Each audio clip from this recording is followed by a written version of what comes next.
కుడివి చేసిన ప్రియులైన దేవుని పిల్లలందరికీ కూడా మన ప్రభువును రక్షకుడునైన క్రీస్తు వారి పేరిట శుభాభివందనాలు తెలియజేస్తున్నాను. బైబిల్ నుంచి ఒక సందర్భాన్ని మనం ఆలోచించేద్దాం.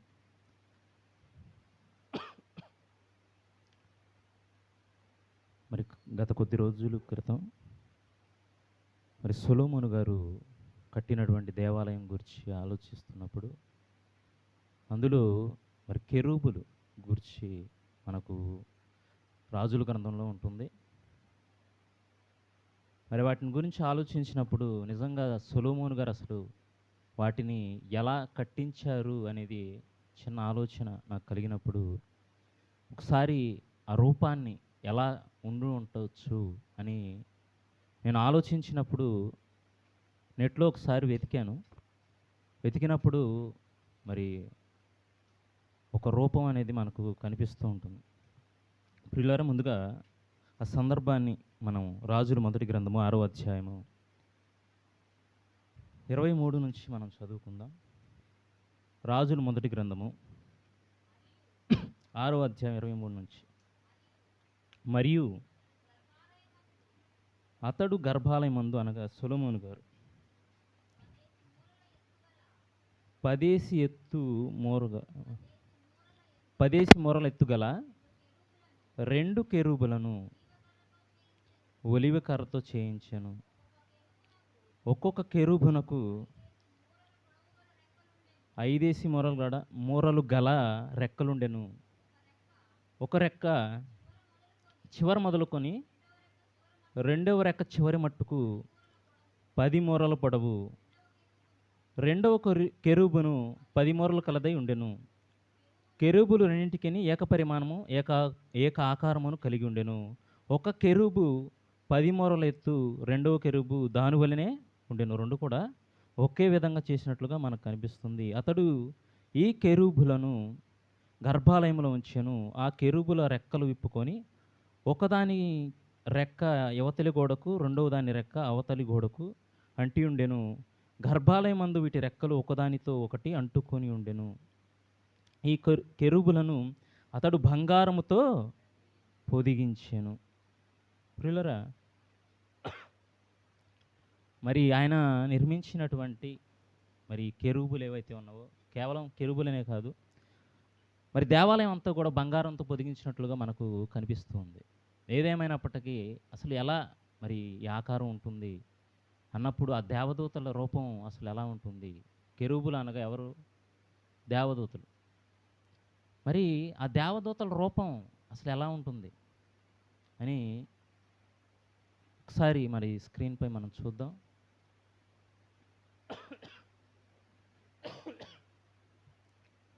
ప్రియులారా, చూడడానికి చాలా అద్భుతంగా కనిపిస్తుంది. అంతకంటే అద్భుతంగా సొలొమోను గారు కట్టించి ఉండవచ్చు.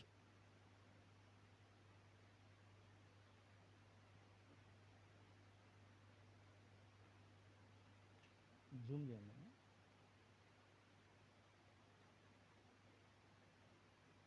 చూడడానికి చాలా మరి అద్భుతంగానే కనిపిస్తుంది.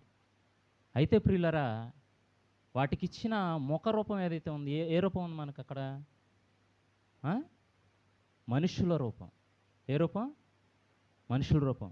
చూడడానికి బాగానే ఉంది, కానీ మరి బైబిల్లో దేవుడు ఏమన్నా మనిషి రూపం ఉన్నట్లుగా ఏమి రాయించాడా? మనం ఆలోచిస్తే ప్రియులారా, అఫ్కోర్స్ అనుకోవచ్చు దేవదూతలు మరి మనిషి రూపంలో వచ్చిన సందర్భాలు కూడా మనకు బైబిల్లో కనిపిస్తాయా? యాకోబుతో పోరాడిన దేవదూత ఏ రూపంలో వచ్చింది? దేవదూత రూపంతో, మనిషి రూపంతో, క్షమించండి, దేవదూత మనిషి రూపంగానే వచ్చింది.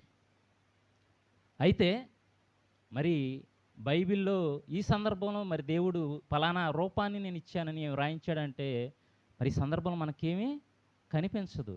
మరి దేవుడు రాయించిన దాన్ని వీళ్ళు ఎలా మరి మనిషి రూపం ఎందుకు అనుకున్నారంటే కొన్ని సందర్భాలను బట్టి. అయితే మరి ఇంకేమి దేవుడు మన కోసం రాయించలేదా అంటే ప్రియులరా, ఒక సందర్భాన్ని బట్టి మనం ఆలోచిస్తే ఒక క్లూ ఇచ్చినట్లుగా మనకు కనిపిస్తుంది. యెహెజ్కేలు గ్రంథం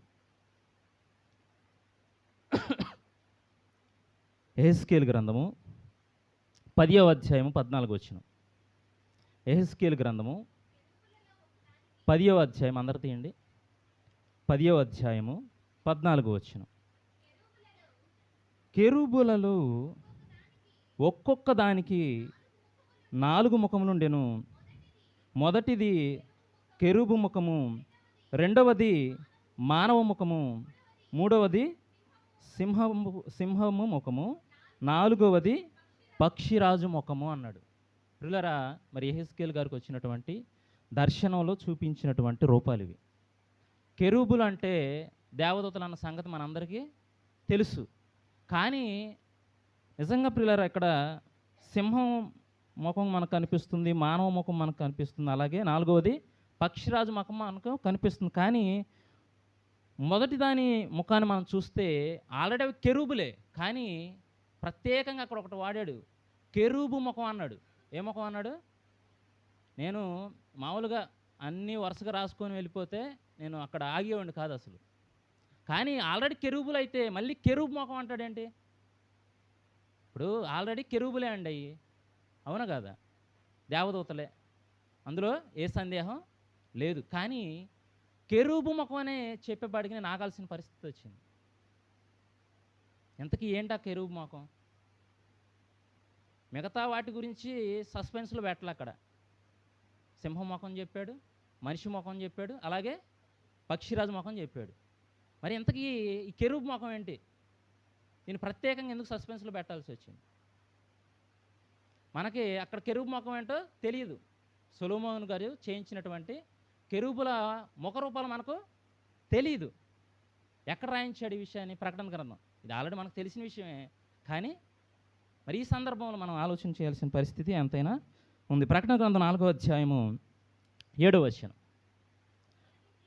ప్రకటన గ్రంథము 4వ అధ్యాయము 7వ వచనాన్ని.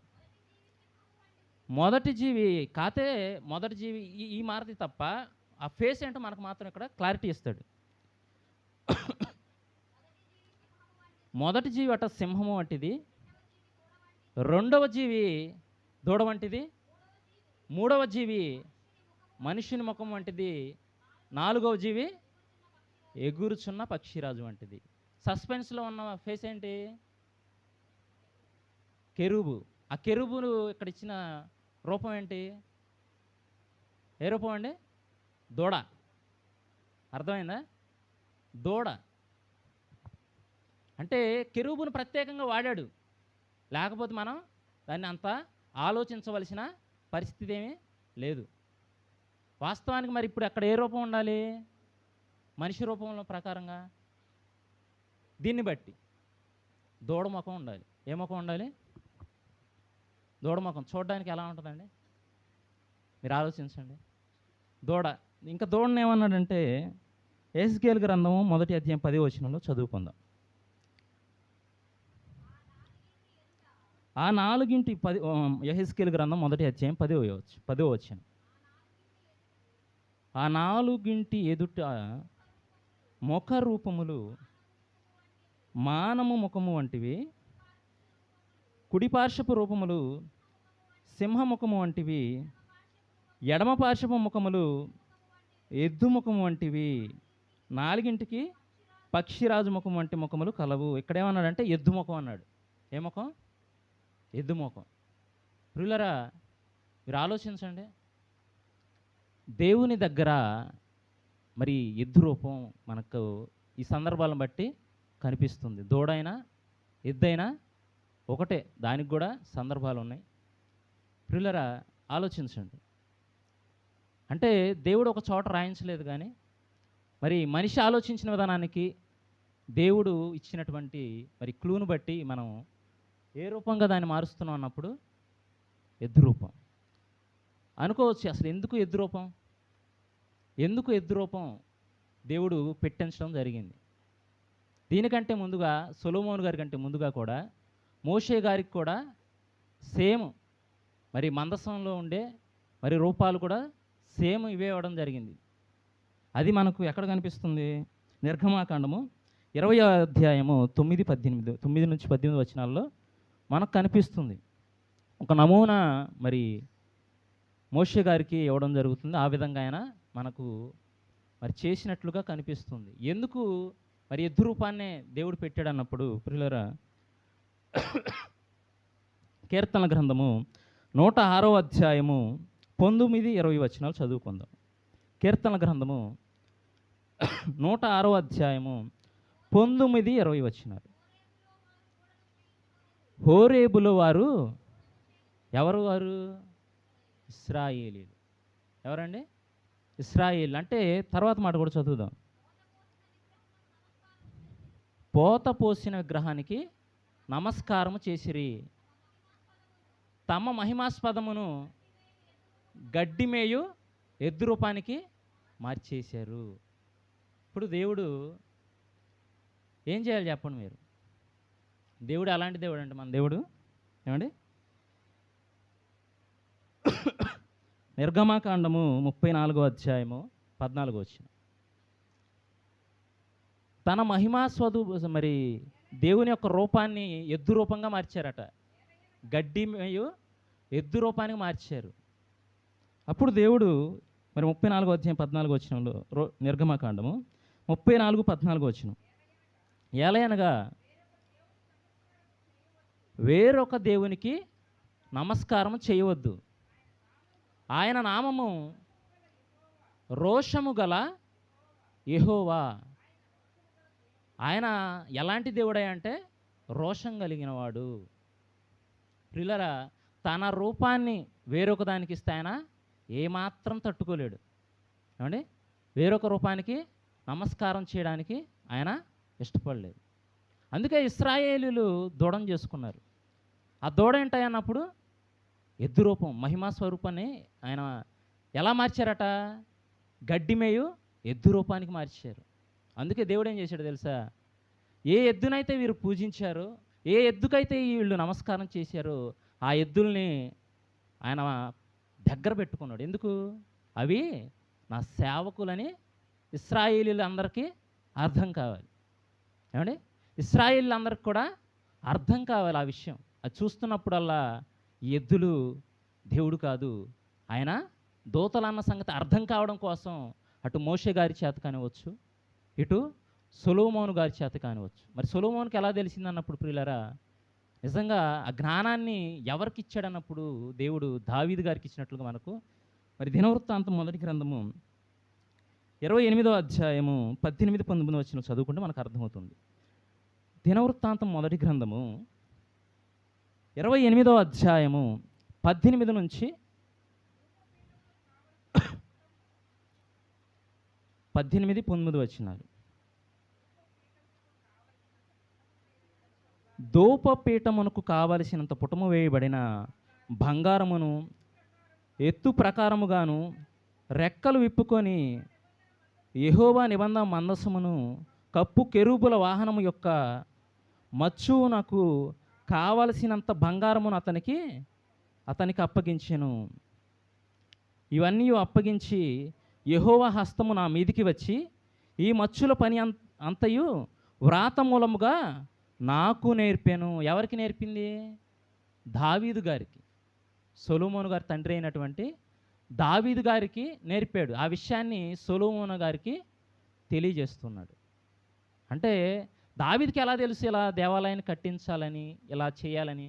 దేవుడే వ్రాత రూపకంగా నేర్పినట్లుగా మనకు ఈ సందర్భంలో కనిపిస్తుంది. అదే విషయాన్ని సొలొమోను గారికి తెలియజేయడం జరిగింది.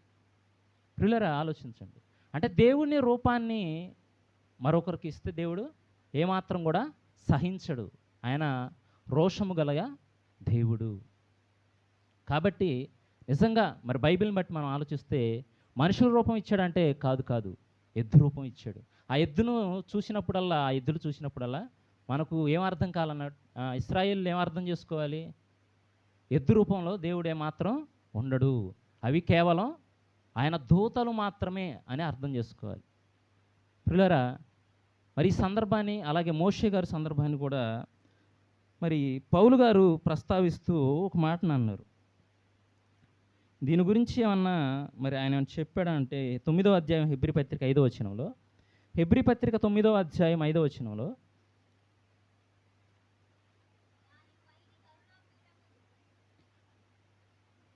అందరూ తీయండి. హెబ్రీ పత్రిక 9వ అధ్యాయం 5వ వచనం. దానిపైని కరుణాపీఠమును కప్పుకొనుచున్న మహిమ గల కెరూబులుండెను. వీటిని గూర్చి ఎప్పుడట ఆయన చెప్పే సమయంలో వివరంగా వల్లపడదు. చెప్పాల్సిన సంగతులు చాలా ఉన్నాయి. ఇప్పుడు వల్లపడదు అన్నాడు, కానీ నాకు ఇక్కడ బ్రేక్ పడిందండి. ఈయనే చెప్పలేదు, నేను చెప్పొచ్చా లేదా అనే సందేహం వచ్చింది ఈ మాటను బట్టి.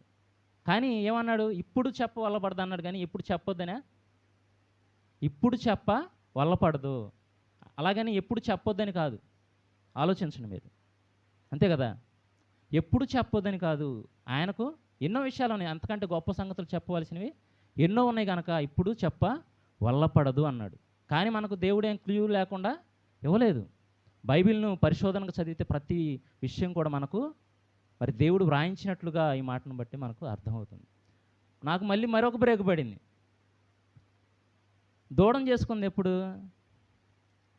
మోషే గారు పర్వతం మీద ఉన్నప్పుడు. అప్పటికేమన్నా మరి కెరూబుల రూపం మరి ముందుగానే ఎలాగిస్తాడండి? ఇంకా మోషే గారు దూడ చేసుకోవడం చూడలేదు, ధర్మశాస్త్రాన్ని పగలగొట్టడం చూడలేదని సందేహం గత రాత్రి వచ్చింది మళ్ళీ నాకు సడన్గా. ఇప్పుడు ఏం చేయాలి? మళ్ళీ నేను చెప్పడం ఆపేయాలా? మళ్ళీ ఆలోచించాను. ప్రియులరా, మరి ఇశ్రాయేలీయులకి దేవుడు చేసిన కెరూబులు ముందుగా తెలుసా? ఆలోచించండి. కెరూబులు ముందుగా తెలుసా అంటే తెలియదు. కానీ మోషే కిందకు వచ్చేపాటికి మాత్రం వీళ్ళు ఏం చేసుకున్నారు? దూడం చేసుకున్నారు. ఎద్దు రూపంలో ఒక బంగారాన్ని అంతా సమకూర్చి దూడ రూపాన్ని చేసుకొని మరి పండగ చేస్తున్నారు. ధర్మశాస్త్రాన్ని పగలగొట్టేశారు. రెండు మరి పలకలను కూడా పగలగొట్టడం జరిగింది. తిరిగి దేవుడు వారికి ఇవ్వడం జరిగింది. అయితే మరి ముందుగా మరి తెలియదు కదా, మరి ముందుగానే కెరూబులని మనం ఎలా అనుకోవాలని మళ్ళీ సందేహం వచ్చింది నాకు. ఏం చేయాలి ఇప్పుడు? మళ్ళీ ఆలోచనలోకి పడ్డా. అప్పుడు పేతురు రాసినటువంటి మొదటి పత్రిక 1వ అధ్యాయము 1వ వచనం. పేతురు రాసిన మొదటి పత్రిక 1వ అధ్యాయము 1వ వచనం. యేసుక్రీస్తు అపోస్తులుడైన పేతురు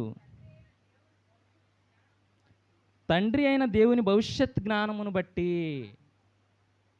ఏంటంట? దేవుడికి ముందుగానే ఏం తెలుసు?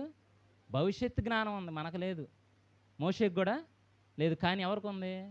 భవిష్యత్తు తెలుసు. వీళ్ళు ముందుగానే దూడం చేస్తారు, అక్కడ పండగ చేసుకుంటే ఎగురుతో గంతులు వేస్తారని సంగతి ఎవరికి తెలుసు? ముందుగానే దేవుడికి తెలుసు. కాబట్టి ప్రియులారా, ఇశ్రాయేలీయులు మరి చేసుకున్నటువంటి ఏ ఎద్దు రూపం అయితే ఉందో అది దేవుడు కాదన్న సంగతి ఇదిగో దేవుని మందస్సం దగ్గర ఉన్నటువంటి కెరూబులను చూసినప్పుడల్లా వారికి అర్థం కావాలి. ప్రియులారా, మీరు ఆలోచించండి ఒకసారి. 2 ఎద్దులు ఉన్నాయండి. 2 ఎద్దులతో అప్పుడప్పుడు మనకు కొన్ని ఫోటోలు కనిపిస్తాయి. ఎవరి ఫోటోలు అవి? రైతుల ఫోటోలు మనకు కనిపిస్తాయి. చూడడానికి చాలా బాగా అనిపిస్తుంది, అవునా కదా? ఏమండి? చాలా హుందాగా కనిపిస్తుంది. ఒక రైతు మరి తలబాగా కట్టి మరి 2 ఎద్దులను పెట్టుకొని దున్నుతూ ఉంటే చూడడానికి చాలా అద్భుతంగా కనిపిస్తుంది. మరి ఆ సిచ్యువేషన్లో మరి ఆ రూపంలో ఒకసారి మనం దేవుని ఊహించుకోండి, ఎలా ఉంటుంది? ఏమండి? ఎలా ఉంటుంది? మన తండ్రిని మనం ఆలోచిస్తే మరి దేవుడు ఎవరా అంటే మరి యేసుక్రీస్తు వారు చెప్పిన మాట మనం ఒకసారి చూద్దాం.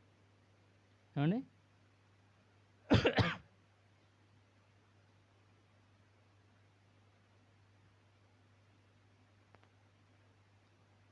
ఏమండి? నా తండ్రి వ్యవసాయకుడు అనే మాట ఉంటుంది చూడండి. యోహాను సువార్త 15వ అధ్యాయం 1వ వచనం. 15వ అధ్యాయం 1వ వచనం. యోహాను సువార్త 15వ అధ్యాయం 1వ వచనం. నేను నిజమైన ద్రాక్షవల్లిని, నా తండ్రి వ్యవసాయకుడు. ప్రియులారా, ఎందుకు అనిపిస్తుంది అప్పుడప్పుడు ఏంటి అసలు రైతులు ఇలా కనిపిస్తున్నారు అన్నప్పుడు నిజంగా మరి దేవుని రూపం మనం ఎక్కడ చూడొచ్చు అంటే ఒక రైతులో చూడొచ్చు. ఏమండి? నిజంగా దేవుడు కూడా వ్యవసాయకుడు. ఏ వ్యవసాయకుడు? మనుషుల కోసం. ఏమండి? మనుషుల కోసం ఆయన వ్యవసాయం చేస్తున్నాడు. అలాంటి రూపాన్ని మరి మరి మరి సొలొమోను గారు కట్టినటువంటి ఆ రూపంలో మనం చూడవచ్చు అంటే అవును. అంత మాత్రమే కాదు, దేవుడు కెరూబులను తన వాహనంగా కూడా పెట్టుకున్నాడు. కొన్ని సందర్భాల్లో మనం చూస్తున్న సినిమాలు మనకు చూస్తూ ఉంటాం అప్పుడప్పుడు. వాళ్ళు కొన్ని దేవుళ్ళకు మరి రథంగా దేన్ని వాడతారంటే మనకు తెలుసు. ఇవన్నీ వీళ్ళకి ఇలాంటి ఆలోచనలు ఎలా వచ్చినాయి అన్నప్పుడు చూడండి మీరు, దేవుడి దగ్గర కూడా సేమ్ సిచ్యువేషన్ కనిపిస్తుంది. ఏమండి? తన రథంగా తన వాహనంగా వాడుకున్నట్లుగా మనకు కనిపిస్తుంది. ఆ మాటను మనం చూద్దాం. కీర్తన గ్రంథము 18వ అధ్యాయము 10వ వచనం. కీర్తన గ్రంథము 18వ అధ్యాయము 10వ వచనం ముగించేసుకుందాం ప్రియులారా. కెరూబుల మీద ఎక్కి ఆయన ఎగిరి వచ్చెను, గాలి రెక్కల మీద ఆయన ప్రత్యక్షమాయను. ఎదురూపమే కానీ ఎద్దు కూడా ఏమవుతుంది? ఎగురుతుంది. అది దేవుని యొక్క ప్రత్యేకత. అంటే కెరూబు మీద ఎక్కి వచ్చే అది ఒక వాహనంగా కూడా మనకు కనిపిస్తుంది. ప్రియులారా, చివరిగా మరి ఇదే సమూయేలు 2వ గ్రంథము 6వ అధ్యాయం 2వ వచనంలో మనం చూస్తే, సమూయేలు 2వ గ్రంథము 6వ అధ్యాయం 2వ వచనాన్ని మనం చూద్దాం. బయలుదేరి కెరూబుల మధ్య నివసించు సైన్యములకు అధిపతియగు యెహోవాను తన నామం పెట్టిన దేవుని మందసమును. ఏమంటే చాలండి, దేవుని మందసం అట ఎలాంటిదట? కెరూబుల మధ్య ఆయన నివసిస్తున్నాడు అంట. ఏమండి, మరి ఆయన మందసం ఎక్కడుంది? కెరూబుల మధ్య ఉంది. ఏమంటే ఆ చిత్రాన్ని కూడా మీకు స్క్రీన్ మీద చూపిస్తాను. చివరిగా ఇది చూసి ముగించేసుకోండి.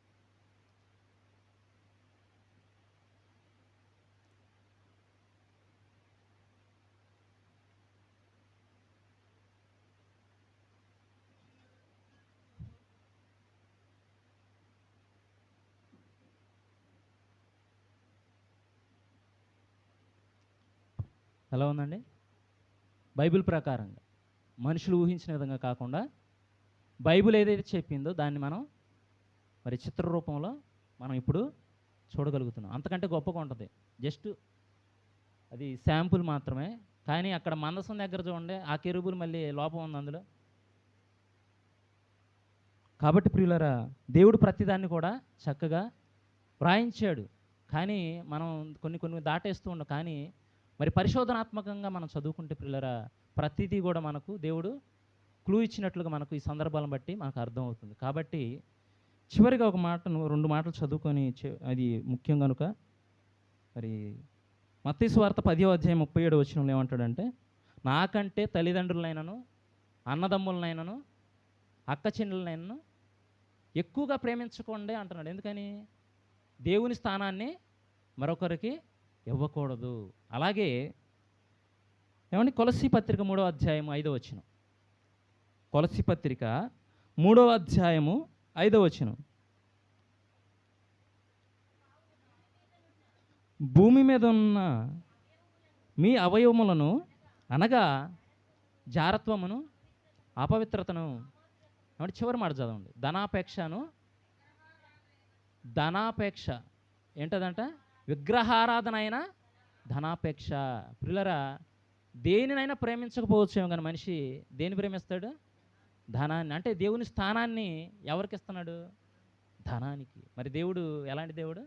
రోషం గలవాడు. మరి ఆయన స్థానాన్ని, మరి దేవుని కంటే మరి ధనాన్ని ఎక్కువగా ప్రేమిస్తే ఆయన తట్టుకుంటాడా?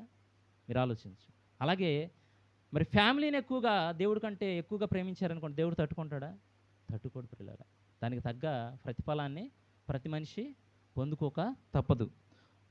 ఏమంటే రోమాపత్రిక 1వ అధ్యాయము దేవుడు బాధపడుతూ 23వ వచనంలో మనం చూద్దాం. 1వ అధ్యాయము రోమాపత్రిక 1వ అధ్యాయం 23వ వచనం చివరిగా, వారు అక్షయుడగు దేవుని మహిమను మనుషుల యొక్కయు క్షయమగు మనుషుల యొక్కయు పక్షుల యొక్కయు చతుష్పాద జంతువుల యొక్కయు పురుగుల యొక్కయు ప్రతిమా స్వరూపముగా మార్చిరి. చూడండి, దేవుని స్థానాన్ని వేటికి ఇచ్చేశారట. ఇవన్నీ కూడా మనకు ఎక్కడ కనిపిస్తాయి? తండ్రి గారు నేర్పించారు. నోట్లో. ఏమండి? నోట్లో. నోట్ అంటే ఆ నోటు కాదు, మన జేబులో ఉంటుంది, మన గుండెల పైన. హృదయం ఎక్కడ ఉండునా? వాడి మనసు ఎక్కడ ఉంటుందో, అంటే ధనం ఎక్కడున్నో అని హృదయం అక్కడ ఉంటుంది.